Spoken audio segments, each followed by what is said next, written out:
भोजपुरिया प्यार के रंग।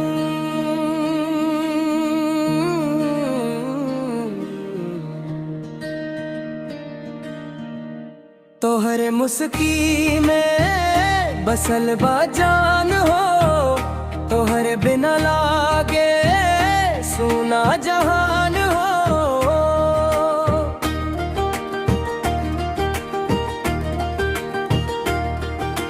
नैना से नैना जब होके मुलाकात, दिलवा कहे रोज तू ही बाखास बात।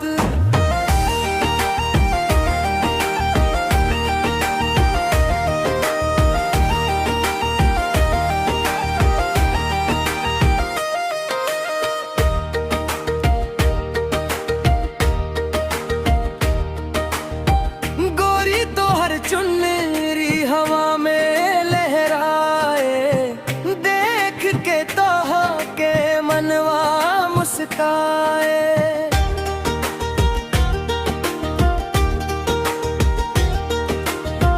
गाँव के गली में जब तू चल के आवे, चांद भी शर्माए तारा झिलमिलाए।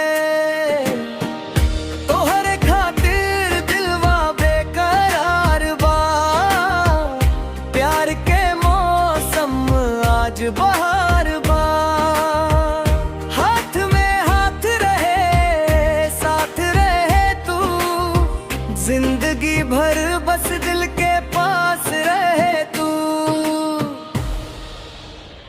तोहरे मुस्की में बसल बा जान हो, तोहरे बिना लागे सुना जहान हो।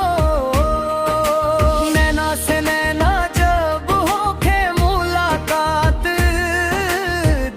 कहे रोज तू ही बाखास बात।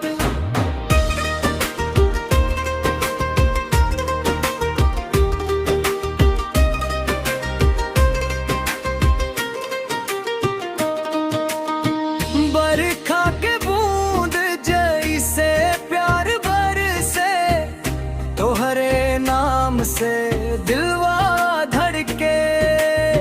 चुपके चुपके सपना में आके तुझसे बतियाऊं। ना चाही सोना ना चाही धन, तोहरे संग बीते हर एक पल। जन्म जन्म के तू ही साथी बन जा, मेरे दिल के तू कहानी बन जा।